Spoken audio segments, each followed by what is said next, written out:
Hi all, welcome back to Beanie Composter. The bearded irises are just coming to the end of their, flowering life. But look at those delphiniums, they are absolutely stunning. And behind us, the rambling rose, well that needs deadheading. And all these bushes behind us here, they all need chopping and trimming. And in the front, our meadow's looking terrific. But eventually that's going to need to be, cut down and chopped up and put in the hot bin. I think you'll agree, this time of year there's so much to cut down in the garden, and then if you've got your hot bin composter working really well, you're going to be doing more chopping than Edward Scissorhands. So if you haven't got hands like him, you're going to need to use tools. So I'm going to show you ways to maintain your tools and what works best for chopping for me and maybe would help you out. I watched one of the videos on the hot composting website where it done, chopping. You may have seen that one. And the guy literally got the apple and he was just cutting it into quarters. So that's how the guy cut it on the Hotbin composting website, which I thought you had to cut it, smaller than that. The reason you need to cut all this waste up is, there's two reasons. One, it gives it more surface space for the bacteria to, get into it and break it all down. Another one is, if you've got tough things like, oranges, they have like a protective layer on them to prevent them from, going mouldy. And so if you're piercing the skin and chopping it all up, that helps the bacteria to get into it and attack it, and therefore you're going to break your stuff down even quicker. And another reason is if you do chop it smaller, you're going to get more stuff into your composting bin. By laws of physics, if you've got stuff that's all quite big like that, it's going to look like you've got a lot. But if you chop that up quite small, it's going to condense right down, and therefore you'll probably get two of these if it's just not really chopped. If you chop it all down, you'll probably condense that into one. So if you've got loads of stuff to get in your hot bin at this time of year, chopping it up small is going to help you get more into your hot composting bin, but it's also going to break down really quick, and therefore you're going to get compost even quicker. This is our food caddy from the kitchen. It's probably 3 days worth, and we've got coffee stuff in there, a little bit wet, loads of water there, so I need to address that. But I'll just show you what we've got in here and how I break stuff down. So bananas, I just chop them up. You've seen me do this loads of times if you've been watching the videos. Orange peel, the same.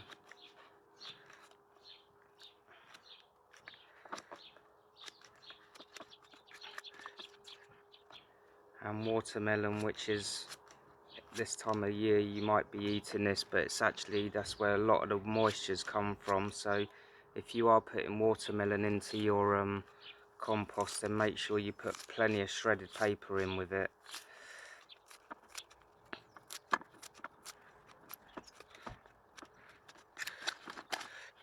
We got some sweet corn kernels there. They take a bit of effort, and this is why you need stuff to be really sharp.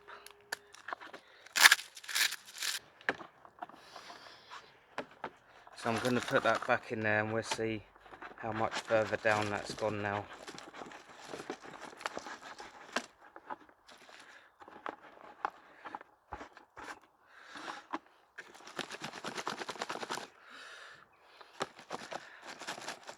So there's me just cutting it, roughly, and you've got, you've lost about a quarter. You can probably get another quarter more in there. So that just goes to show chopping it does condense it right down.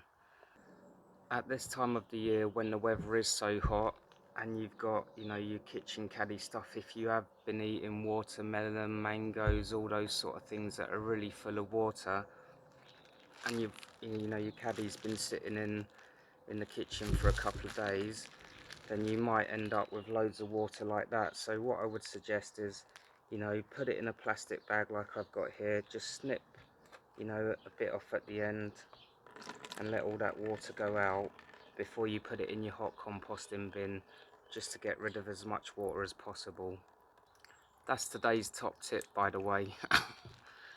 With all this chopping, cutting, and you know, just breaking all this stuff up, it does sort of take a strain on your hands, and if you're a bit older, you know, it can be quite hard to sort of like keep chopping and chopping forever and ever. So if you've got mechanical things that would help you out, then that's great. If you've got, you know, a shredder for like your branches, that's great. If you've got, you know, fresh waste and you can like go over with your lawnmower, if you've got an electric lawnmower, just put that over and just break it up that way and then rake it all up. We don't have those luxuries here, and you know, we probably don't have enough room for that anyway. So I'm going to show you some of the ways you can do it if you've got a small garden and you haven't got those facilities, how to just chop your waste up a bit easier. This is the cardboard that you know, we would laid out with the 90-day compost. You know, if it's a thick old one, so if you're tearing that by hand, you know, even for me, that's an effort. One to tear up by hand, you know, that's going to take you quite a long time, and your hands are going to be hurting like crazy after that. So if you've got you know, a nice sharp Stanley, you know, cutter, then you can just get your cardboard. You know, be very careful. You don't want to, you know, cut yourself with this one, and score nearly all the way through it.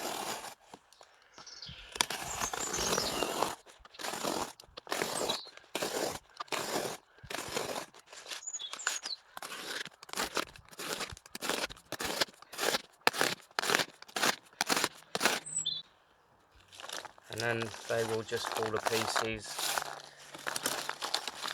and you've got yourself easy peasy lemon squeezy, as they used to say at nursery school. Oh, look at that.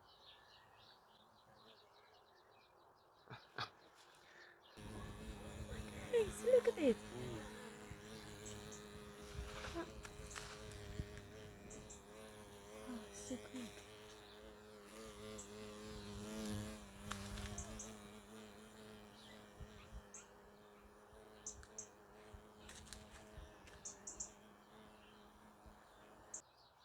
With so much chopping, cutting, breaking up stuff, then it's essential that all your equipment is sharp. Therefore, you know, it makes the effort a lot easier.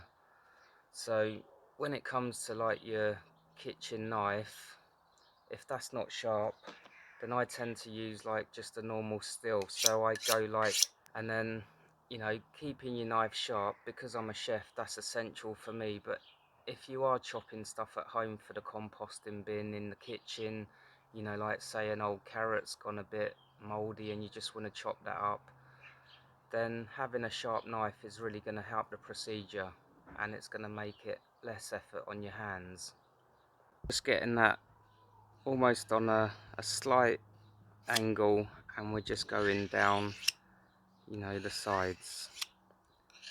And as you get, you know, more confident, you can go quicker. The next one is your good old garden shears.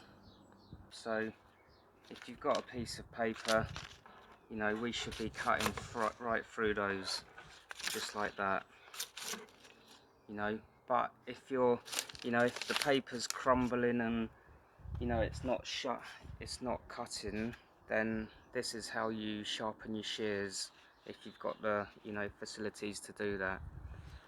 So first of all, on this one, we've got just a, you know, it's an easy twist off one. So, you know, undo that nut. If you've got, you know, an older type, they might have a nut on there, so you might just need a spanner or a, you know, something like that to get it off. We've got a little thing there, so we take that off. and our nut, and then they just come apart like that. And just take that, you know, screw bit out. Keep those to one side so you don't lose them. For both sides, you know, if you've been using them and they're a bit dirty, get yourself like an old scourer and just give that, you know, a gentle scrub just to sort of get rid of any of the, you know, excess. If, you know, if you've got a lot of rust on them, then I would use some wire wool. But, you know, I do try to keep them in good condition, believe it or not, but, you know, just get that excess grass off and just give them, you know, a nice little clean up. Just be careful with your fingers. To sharpen your garden shears, you're going to need a metal file. So, you know, I've got a couple. One's a real good one that I don't use, and I've just got an old cheap one from Screwfix that's going a bit rusty, but that's no problem. I just use this one for sharpening those. For this you are going to need some sort of clamp.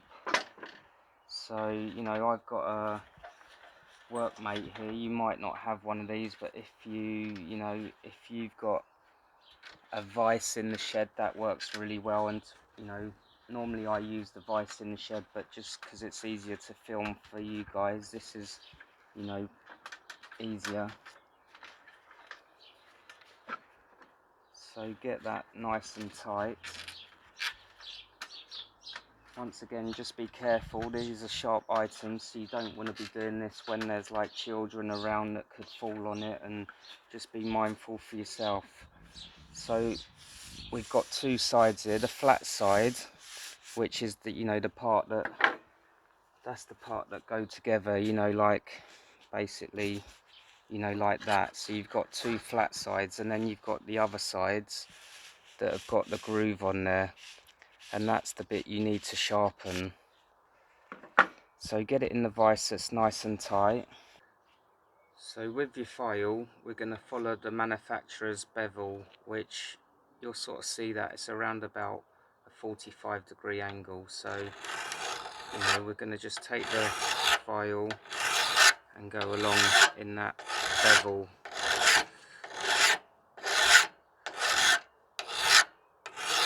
It doesn't have to be, you know, perfect angle, but, you know, just try to keep, you know, at that bevel and go all the way along.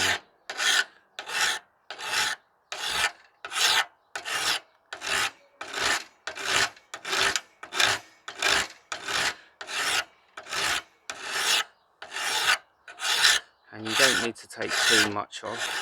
Once you get to that nice shiny bit of metal, that's sufficient.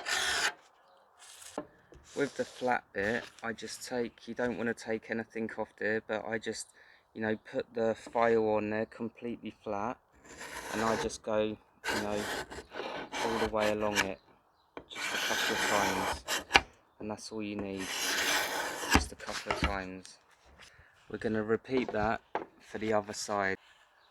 So once again, we're on this, you know, that you've got the flat side this side, and then we've got the, you know, the chamfered burr bit there. Can you see in the camera there, we've got a nice shiny edge bit there.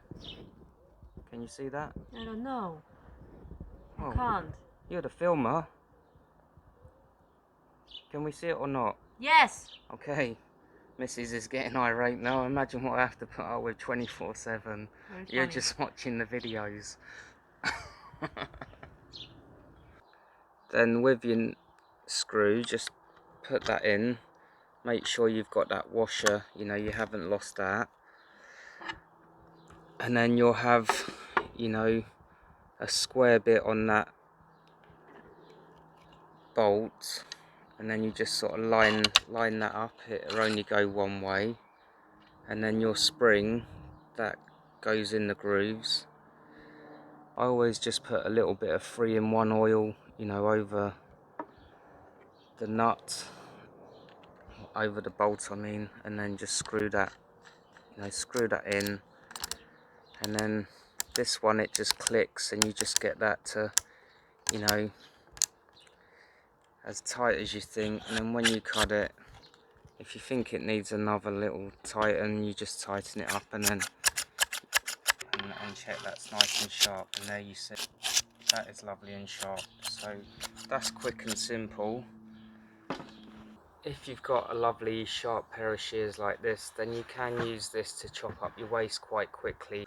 I always find dried waste is quite hard to, you know, chop up rather than fresh, so it is always best if you can chop it up from fresh. I always find that easier.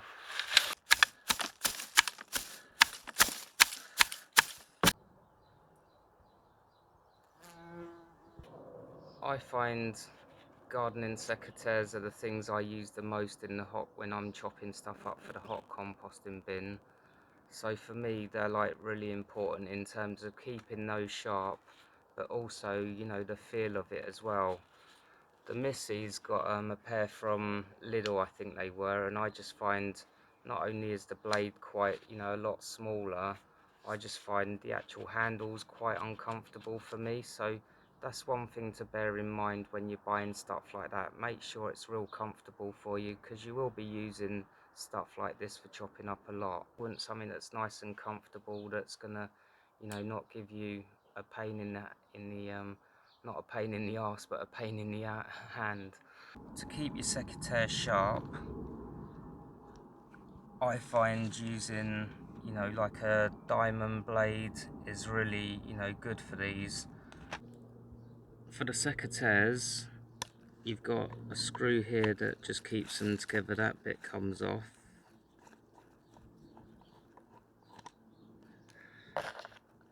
And then you've got a screw here that, you know, keeps the centre bit together. So take the screw out of that. If they've not been looked after and gone quite rusty, then that might be quite difficult to get out.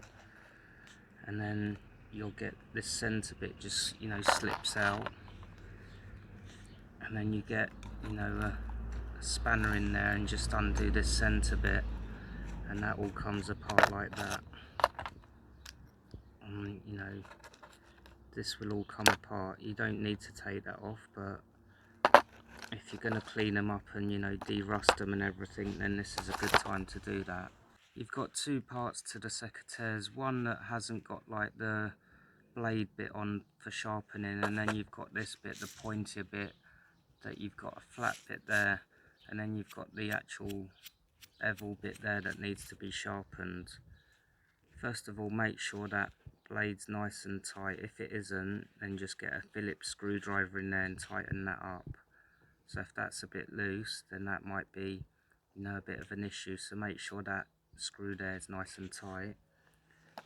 Just as we did with the shears, just give them a nice clean up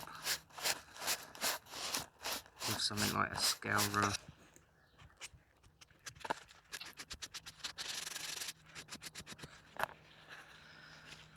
And then you can get one of these on eBay for, you know, literally peanuts. So it's a diamond blade.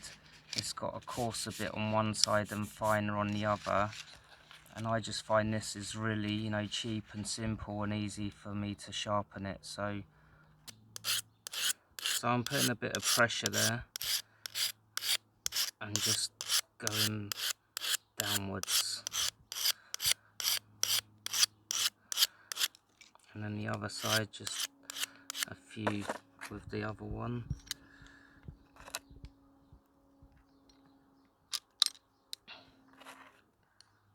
Then when I put this bit together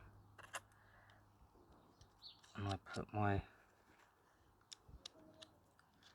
nut back on, I tighten that up so I get a bit of, you know, resistance there, and then I just test that on some paper to see if we're nice and sharp. And as there you can see, it's not cutting anything very easily, so I just tighten that up a tad more.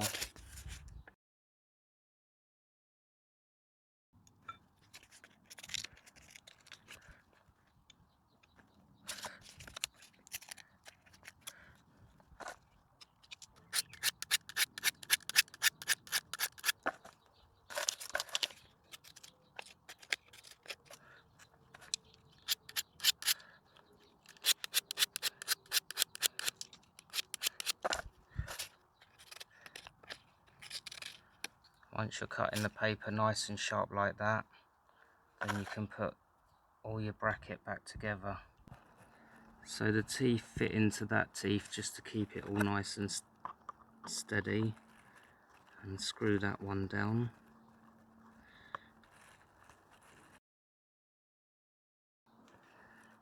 And then the stopper bit goes back on.